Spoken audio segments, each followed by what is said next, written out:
3, 4번으로 바로 갈게요. 투자금 100만원으로 베타 1.5짜리 무염자산 포트폴리오 구성하려고 한다. 투자 정보 다 한 것 같다. 무염 5%. 여전히 CPM 성립이죠. 증권 상승 가지고 해결하라 이거지. 자산 C의 기대 수익률에 가장 가까운 것. CPM 성립한다면 C거 기대 수익률은 증권 상승에 따라서 어떻게 돼야 돼? 무염 5%. 물론 시장 포트폴리오 기대 수익률 따로 주어지지 않았네요. CPM 전반을 잘 알고 있다면 사실은 실질적으로 주어진 거랑 마찬가지. 다시 설명드릴게요. 어떻게 하면 돼? C거의 기대 수익률이니까 C거 베타 9에다가 집어넣으면 되죠. 두 가지를 해결하셔야 되네. 시장 포트폴리오 기대 수익률, 그 다음에 C의 베타. C의 베타는 어떻게 하면 될까요? 보니까 요렇게 무형 포트폴리오 구성해서 베타 얼마짜리? 1.5짜리. 그 얘기는 이 포트폴리오 베타가 이제 1.5 이 얘기죠. A, B는 베타 주어졌고 C 거만 없잖아. 그럼 가족 평균에서 1.5 나오도록 하는 요 C의 베타 이걸 찾아낼 수 있겠죠.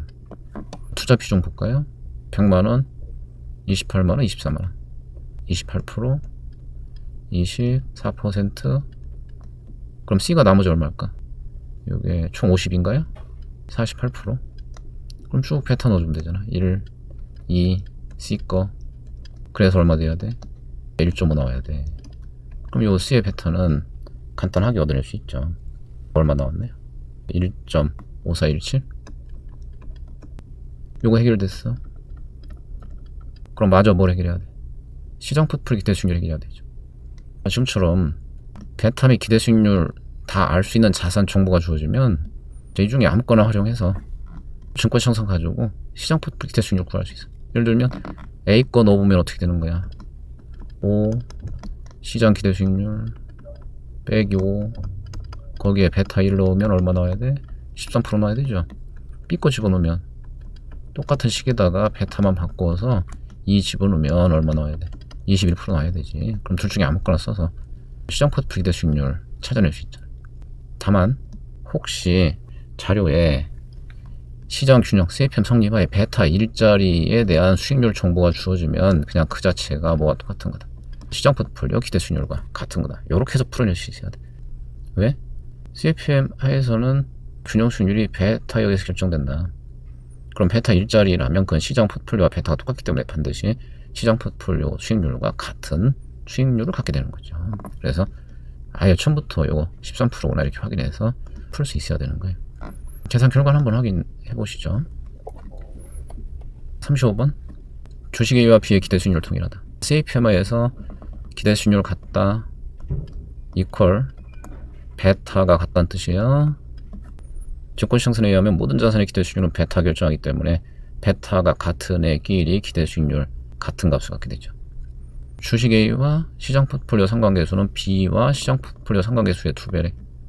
CPM 성립하고 주식 A의 필편차가 10%. B의 필편차는 얼마냐? 지금 이걸 물어봤네요. 베타라는 건 정의상 뭐야? 시장 필편차분의 상관계수 그 주식 필편차잖아요. 어떤 주식의 베타를 구하든 분모의 시장 필편차 똑같은 거지. 그럼 베타가 동일한 애는 걔들끼리 요 두 개의 곱이 같은 거야. 시장과의 상관계수 곱하기 필편차 두 개 조합의 곱이 같은 거야. 그럼 어떤 관계 성립해야 돼? A, B 베타 같으니까 A와 시장 간 상관계수 곱하기 A 거 필편차 B와 시장 간 상관계수 곱하기 B의 필편차 이게 같아야 되는 거예요. 또 이걸 직관주의 하세요. 상관계수든 필편차든 한쪽에서 이런 식으로 배수 관계에 있다면 나머지 한쪽은 역관계죠. 그래야만 곱한 게 같을 거 아니야.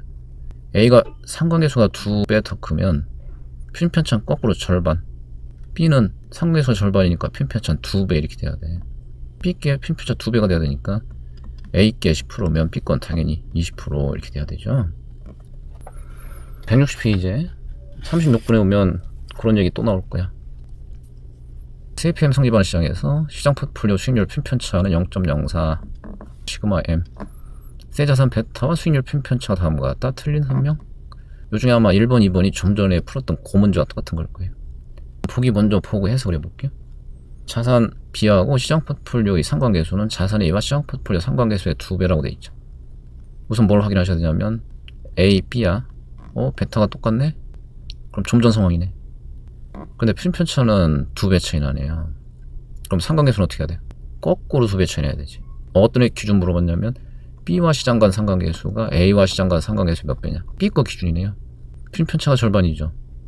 그렇다면 베타가 같아지기 위해서는 나머지 상관계수 거꾸로 어떻게 돼야 돼? B가 2배 더 커야 되지? 이렇게 해서 바로 해결하시면 돼. 물론 이거는 계산 가능해요. 왜냐면 모든 정보가 다 주어졌어서 상관계수 각각 얼마인지 구한 후에 비교할 수도 있지만 그 계산해서 비교하고 있으면 안 된다. 그걸 뭘 계산하고 있어요? 이게 직관적으로 이해하셔라. 이번엔 B와 시장 간 상관계수, 그게 C와 시장 간 상관계수 몇 배냐. 이번엔 B, C를 비교하고 있네요. 보니까 베타가 달라. B 기준이야? B의 베타는 C 베타의 2배야. 그런데 표준 편차는 지금 절반밖에 안 되잖아요. 그러면 표준 편차가 절반인 상태에서 베타는 2배 크게 나와야 돼. 그렇게 되려면 나머지 상관계수는 어떻게 돼야 돼? 하나가 절반인데 어떤 애를 곱해서 최종 2배 나와야 돼. 몇 배? 당연히 4배죠. 이렇게 돼야 베타가 2배 되겠죠. 자, 4배가 돼야 돼요. 얘가 틀렸구나. 그 다음에 동그라미 3번. 자산 A와 B의 체계점 일반이다. 우연 프리미엄 통일하다. 우선 포괄적으로 이게 여기선 중요해요. CAPM 성립한다. CAPM이 성립하는 세상에서는 반드시 모든 자산의 체계점 일단이다. 우연 프리미엄 다 똑같은 거예요. 얘도 아마 시험에 몇 번 언급이 됐었을 거예요. 다시 한번 얘기할게요. CAPM 성립한다면 모든 자산의 체계점 베타랑 대가는 다 똑같다. 그건 너무 당연하지. CAPM에서 모든 자산한테 베타랑 얼마의 대가가 주어져. 시장 포트폴리오 우연 프리미엄만큼씩의 베타랑 대가가 주어지는 거니까 베타랑 대가는 전부 시장 포트폴리오 우연 프리미엄으로 동일한 값을 지니게 돼 있어요. 그거는 증권시장상 가지고 그 수리적으로 그냥 간단하게 확인할 수도 있어. 해답이 있으니까 잠깐만 가져올게요. 요 부분만 잠깐 보세요. 요거 증권시장선이죠. 자, 얘를 요 정의대로 정리한 거야. 그럼 어떤 애 체계점 하랑 대가라는 건 뭐야? 얘 옮기고 그럼 프리미엄 나오죠? 요 베타 이렇게 옮긴 거야. 그럼 얘가 되잖아. 이게 바로 뭐야? 체계조금 하나당 어떤 자산의 우연 프리미엄인데 그건 항상 뭐가 똑같다? 시장 포트폴리오 우연 프리미엄과 똑같은 거예요. 그건 이론적으로 반드시 성립해야 되는 거니까 따로 좀 잘 이해해 줄 수 있도록 하시고, 그러면 그거 관련해서 간단하게 뒤에 문장들 한두 개만 볼게요. 37번 잠깐 볼까요? 37번 동그라미 1번 포트폴리오의 베타 하나당 우연 프리미엄, 베타분의 프리미엄 시장 포트폴리오 우연 프리미엄과 같다. 방금 설명드린 거네. 다시 한번 얘기하지만 CAPM 성립 하에서는 모든 자산의 체계점 하나당 대가가 전부 시장 포트폴리오 우연 프리미엄 값으로 동일하다. 하나 정도만 더 볼까요? 172페이지에 64번에 4번 균형 상태에서 모든 우연산의 베타분의 우연 프리미엄 똑같다. 그건 좀 잘 기억해 두세요. 다만 CAPM 성립할 때 또는 시장 균형일 때만 그런 거예요. 뭐 당연히 시장 불균형이면 기대 수익률 값이 증권 형성상의 균형 수익률과 다를 거기 때문에 불균형에서는 더 이상 성립하지 않는 거고, 시장 균형 또는 CAPM 성립하는 세계에서 그렇다는 거죠. 36번 다시 돌아와서 4번 5번 보기 보시죠. 4번 자산의 분산 가능한 위험은 자산 C의 분산 가능한 위험보다 작다. 분산 가능 위험 뭔가요? 비체계적 위험이죠. A하고 C를 비교하고 있네요. 자, A하고 C 표준 편차가 뭐야? 총위험 같군요. 총위험 똑같아. 베타가 뭘 보여주는 거야? 체계적 위험이죠. 간단하네. 총위험은 동일한데 체계적 위험은 A가 훨씬 크대. 그러면 거꾸로 비체계적 위험은 당연히 A가 어때? 작겠지. 총위험 같으면서 체계적 위험이 더 많으니까 비체계적 위험은 작다. 맞아요? 마지막 동그라미 몇 번? 투자금 50만원 부여한 투자자가 무위험 이자율로 25만원 차입, 총액 75만원을 A에 투자할 때 그 기대 수익률은 시장 포트폴리오 기대 수익률보다 높으냐 낮으냐. CAPM 성립하에서는 기대 수익률은 결국 베타에 비례하는 거예요. 시장 포트폴리오가 베타 얼마야? 1이죠. 그럼 만약 어떤 애의 베타가 시장보다 커, 그럼 걔 기대 수익률은 당연히 시장 포트폴리오 기대 수익률보다 커야 되지. 베타가 1보다 작아, 그런 애의 기대 수익률은 당연히 시장보다 작아야 되죠. 그래서 5번은 주어진 정보 통해서 이 포트폴리오의 베타 베타를 구했을 때 베타가 시장 거 1보다 크냐 작으냐를 통해 해결하시는 거예요.